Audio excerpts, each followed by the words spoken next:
Hello, I'm Dennis Ellis with the Sound Machine Booster Club, and we are indeed honored to have a legacy as far as the NCCU musical programs with the marching band, jazz band, none other than Dr.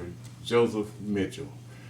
Dr. Mitchell, thank you so much for giving us the opportunity to talk with you today and for you to share some of the milestones of the current band. You're welcome. Glad to be here. Okay. Well, to get things started, why don't you give us a little bit of your younger background as a student, what inspired you to come to North Carolina, I guess at the time North Carolina College, and you can kind of bring us into chronological order as far as how things went. I was in the music program at Durham Public School. I was born in Durham, been in Durham all my life. And when I came through during the war years, World War II years, and we didn't have a band director at high school. So some of us guys who were interested, we carried the band on ourselves, and the principal and with the supervisor, they let us carry the band program through our whole high school years. And that's how we taught each other kind of in a way. And so we brought this, I don't think I ever had any other thoughts of going anywhere else but North Carolina Central. I also played football in high school and college, and I went to North Carolina Central on a football scholarship. Oh, we never knew that, Dr. Mitchell. Oh, yeah. Okay. I came the same year that Coach Riddick came. Oh, okay. With the same. And so he carried a lot of us over there with him, so to speak. And so I had to divide my time between band and the football. Oh, During okay. football season, I couldn't play in the marching band because I had to be out there on the field. And so I stayed with the band, and I majored in music, and that's all I guess I ever gave a serious thought to. I thought about other things, but I think music, I just stayed with it, and so we worked between the performance in the performance area, between the band at NCCU and the football team. Now our band was pretty small in 1945. This was right after the war had ended, and this was the first year that North Carolina Central NCCU had football since before the war. Okay. So it was the first year coming back, and it was the first. Probably this had something to do with the activating of the band program too, or reactivating or revitalizing the band program. So that's where I got into music and playing, and decided and came to NCCU. Then I was drafted out of the. A bunch of us were drafted out of our freshman year to go into service. And I came back and kind of stayed with football and with the state and worked in the music program on the GI Bill and finished my undergraduate work there. And the band itself during that period was, as I said, was pretty small, and our director then was Mr. Wesley I. Howard. And he came in, he was the first band director we'd had officially. Okay. I understand it was Dr. Stephen Wright, I believe, who started the band some years before. And but we worked with under Mr. Howard. Mr. Howard was really a violinist. He was a concert violinist, and his work was primarily with orchestra. And he didn't have a lot of band experience, but he held us all together and taught us an awful lot of things. He taught us some good things, music-wise, and we performed all of the football games. I don't remember I don't think we traveled into that year with the team, but performed all the home games, all the parades, and whatever the bands do. and it worked out fairly well. And then that was my introduction to North Carolina Central as a student. Mm-hmm.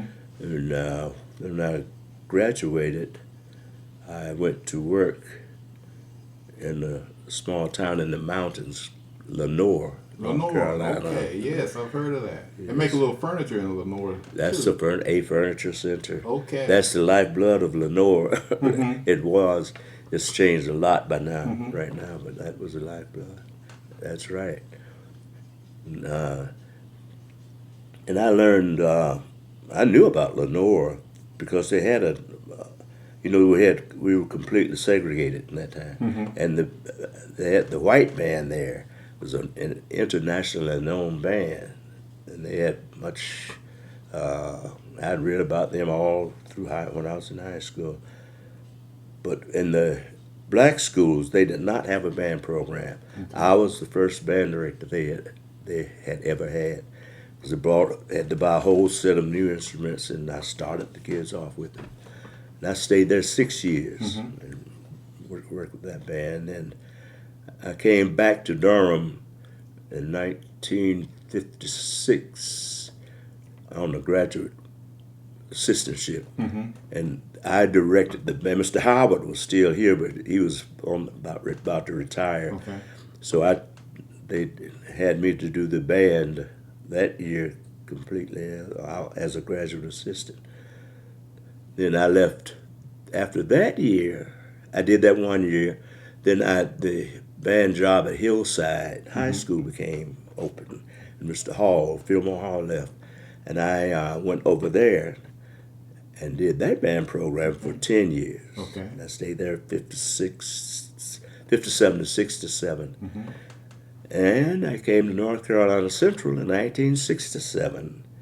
And I kept the band for 4 seasons, 4 years there, to about 71. And then I went away to work on a doctorate. And Willie Williams came in. Mhm.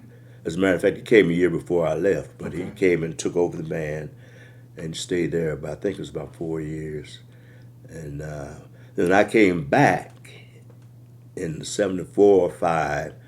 I took did the band that year. Mhm. I think it was fall of 75 to 76.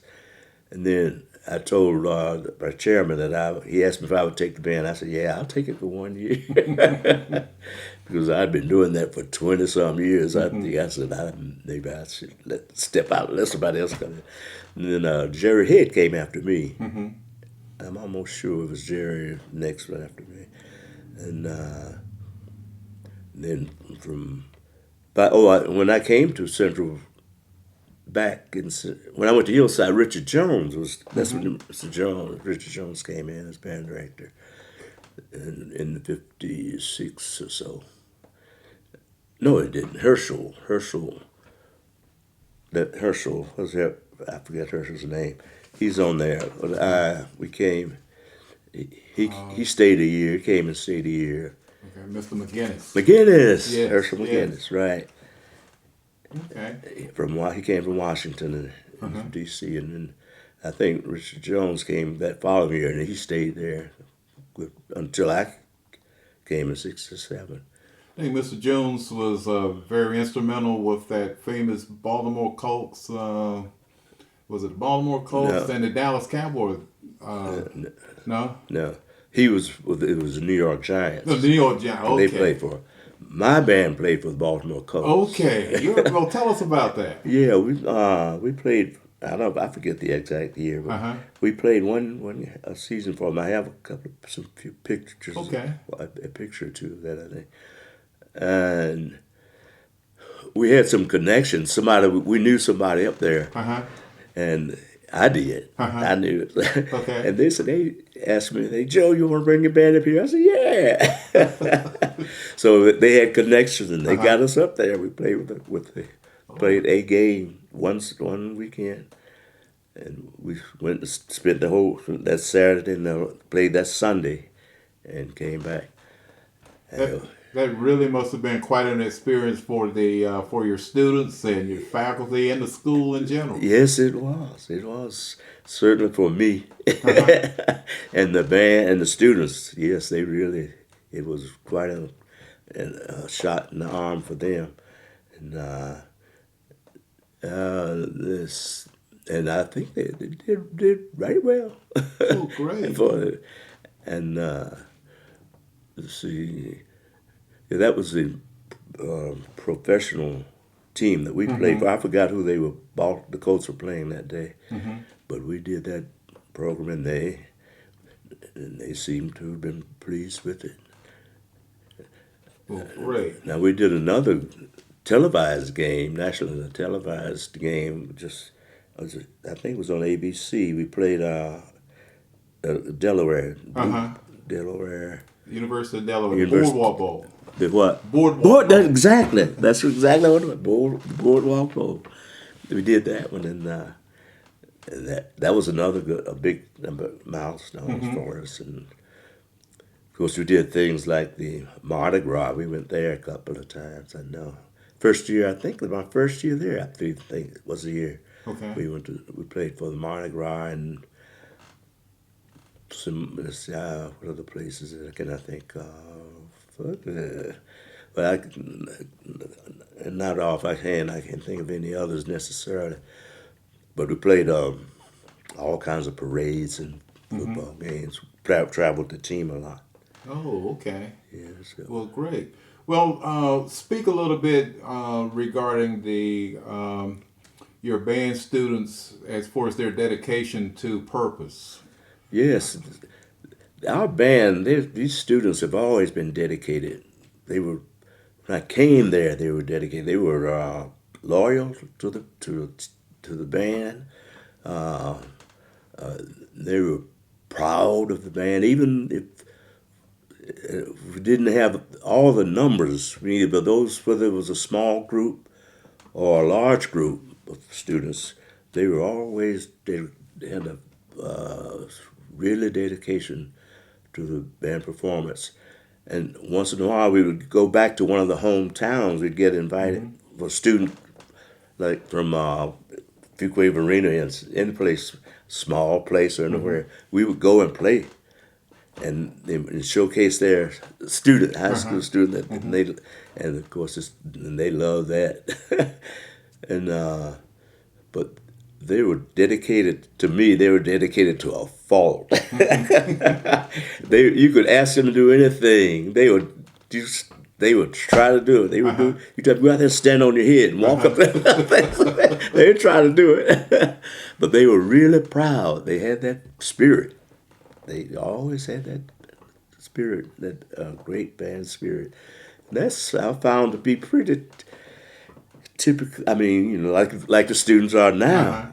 They are super dedicated now, and so they were really with it, and they worked hard and did whatever we needed to do. Okay. Well, what would be some of your proudest moments? You've just mentioned a few, I'm sure, regarding the overall development of the band, because you were there pretty much doing the first, as far as the first organization and what have you. So, during your tenures with the marching band, what would be some of the milestones that you feel most proud of? Both there are a lot of things that the dedication of the students. Some of the games we played. I remember one game we played. We got a standing ovation. I remember one time, at least once. All right. Okay. right here and our band. We played Virginia Union, I think it was. Okay. And even I looked across at Virginia Union, and they were applauding our performance. I said, "Wow, we must have laid it something." And that was a patriotic show, by the way. I'm thinking our music. And another case. Let's see. I had a student Jesse Suggs, who graduated and as a music major and taught in Greensboro, and he used to write for us. Okay. And when "Oh Happy Day" came out, I think we were the only band around here that I heard playing it. and we played it in parades. Uh-huh. And I remember going to Charlotte once and playing it, and some people I knew. They said, oh, I knew that was Joe Mitchell Band when I heard that old happy day. But that song was a milestone in the development of gospel music. Uh-huh. Period. Uh-huh. And here comes a band down the field, down the street, playing good, and it fitted right in, and that was another thing that one of the things I remember. And I remember another nice. We did a parade in Philadelphia when we played Alcorn. I think it was Alcorn. But it was. That was another highlight that comes to my mind as I think about some of the things that really have stayed with me, and I'm proud to think about. Because when we went on the football field, of course, Alcorn, those schools in the Deep South, they had far bigger and had great big bands. They got much more support for the band programs, and I think it was Alcorn. We went on the field first. That's what happened. Okay. I'm glad I didn't have to follow that team out there, follow that band out there on the field. But we did all right for ourselves. We weren't as big as they were, but I think we did okay in our performance too. The musicianship. Musicianship, yes, sir. Well, all right. Well, Dr. Mitchell, it seems that you wore several hats while you served North Carolina Central. It's my understanding you also was the director of the jazz band. Yes. We didn't even have an official jazz band for a good while, but during the period of the '60s, early '70s, when the jazz band started coming into the college curriculum as an entity, where you got credit for the work and for being in that group, and we started developing a band, and we started bringing people came in like the trumpet player that came and helped develop our program. Donald Byrd? Donald Byrd.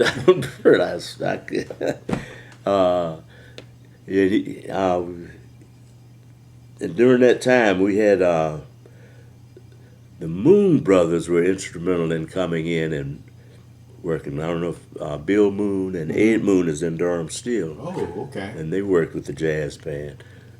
Then when I was developing, even before they came in, we had a lot of strong band jazz students around the campus. They developed on their own, like Marion Wiggins, one of our great trumpet players, and Stanley Baird, that everybody knows, and he sort of assisted with the directing of the bands, the jazz band too, and Harry Williams from up in Lenore where I taught, and some other, his brother Charles, and there are lots. If I start calling names. But the band, that program started, and it grew. They worked very well, with as sort of an unofficial group coming in and just beginning until it has grown to its present state. And I taught, of course, Mary Ira Wiggins, who is now the director of the jazz program. Oh, he was one of okay. our students coming through that time. Well, Dr. Mitchell, certainly we've seen some good times with the growth and development. Share with us the relationship between the band and the Durham community in general during the years that you had the band. But I thought the relationship was always good and positive, and we always took part in community activities, in the parades, Christmas parades, and other. Whenever we were called upon, the NCCU band has always been active. That's when I was doing it, and would respond positively and play for parades. When dignitaries came into town, of course, President Ford came into town once, and of course we played for that. And on the outside of and then when they went inside the gym, we went inside. We played inside along with the choir, and we did some like President Humphrey, rather not president, but he ran for president, senator. Yes. Well, he's vice president. Okay, when he ran, he had a rally in Charlotte when we played over there for them, and I'm sure we played some things for the state government and the community thing, parades and the like. But we had good working relationship with any body, any organization and the like. In Durham, they sort of depended on us to be there. We would be there. Mm-hmm. Well, okay. And our homecoming parade was always a feat of something that the Durham community was proud of. Mm-hmm. Yeah, we always did that too. Certainly, over the years, there's always been the Eagle-Aggie matchup. Mm-hmm. And I'm sure the same with the bands as well. It never ended. Yeah. Would you like to elaborate on that a little bit as far as the preparation and the mood of the students in years past? Was there extra motivation during that week, or? Yes, that would be extra motivation in preparing for that, and of course with the Eagle spirit versus the Aggie spirit, mm-hmm. And that was a special time. That was a special game mm-hmm. when we prepared for that, and I guess we had a pretty fair relationship with the band. We didn't. No. Okay. We didn't fight like the football team did. Well, I'm sure it was just as competitive. Just making up something, but it was competitive. and they probably did a little trash talking, trash like kind of thing. But I think we still have a good relationship because we, as band, I know the band directors, we tried to keep it. Walt mm-hmm. Carson was there most of the time when I was here, and we tried to keep it kind of cool. But we really did. That was really a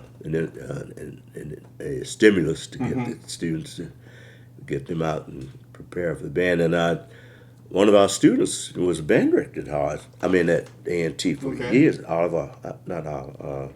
Johnny Hodge. Dr. Hodge. Oh yeah. Dr. Hodge. You remember? Yeah. We taught. He came through Central. Okay. With him when I was directing the band there. Okay. Yeah, and he did. Went over there and did a great job with it. Okay. well, good. See, it's always an Eagle yeah, leading the way with that leadership. Yes. Okay. Well, share with us now, if you would, Dr. Mitchell, probably some words of wisdom to our current and future band students as they continue on to develop this band, and give us your opinion regarding the current leadership with Mr. Joram Reed. The current band directors. Mr. Reed was, before I'm going to take credit for that, I was on the committee that recommended him for this position. Okay. Well, thank you. And he has done wonders with this band, I'll tell anybody. The things that I have seen since he's taken the band are the things that I used to dream about. Mm-hmm. We're on the same page for what the band should be. Mm-hmm. I've heard him say, if you can't play, you can't march. I mm-hmm. mean, your musicianship comes first. You're mm-hmm. a musician first, and your showmanship mm-hmm. is based on that. So I admire him to the highest in the work that he has done with this band program. He has done things that I wanted to do, tried to do, but could never reach this level that he has brought this program. And I've been to their concerts, and that's where they've really shown when they and showing that musicianship, and you can see that foundation that's there. That music is there, but that for that showmanship that you can do. So so when they perform inside, they play at a very high level of music for a university organization. And when they're on the outside, they're with the marching band. They're at the same level, and they're going to the Rose Bowl. I think it was just a justified effort, just a wonderful thing, a wonderful result, I guess you say, of the work that they put in, and you can see this the hard work that they put in, and it's not just the hard work, but the the musicianship, the musicality, and then the spirit of dedication. You know it. I know. I don't have to be there. You know that what they'd have to be dedicated to be able to reach these heights that they have done. So I don't care how many bands come here with 300 people and do whatever they do. I don't think anybody surpasses really, and what the what Mr. Reed, Durham Reed, has done with this band, with the quality of performance and their representation of us and our institutions. I think it's just great. Just very, very inspiring to me. And I think anybody who has worked, especially with this program, and you have to, you have to fight to get whatever little support you can get. Because I tried, I never could get even an assistant. I had to do it. But then I don't know if I should say this, but he's good in politics. So he has worked they bring in at least 2 assistants, and I hope he can get some more, because this is a colossal effort for 1 or 2 people to try to do to perfect it and work with, and so that's all I can do is heap praise and say that I'm so happy that Mr. Reed has done such a wonderful job with this program. Well, certainly the marching band, and of course the symphonic band with the spring concerts and what have you. And but when I think about that, Dr. Mitchell, I'm looking at a pioneer. I'm looking at a building block for which Mr. Reed and the current band have built upon. So I want to personally thank you for your service to North Carolina Central down through the years. I want to thank you for inspiring those musical students and starting that musicianship. And apparently that tradition has continued with Mr. Reed. So thank you so much again, Dr. Mitchell, for sharing your valuable time and your wisdom with us. Oh, okay, you are so welcome. I really appreciate being here with you to do that. Thank you.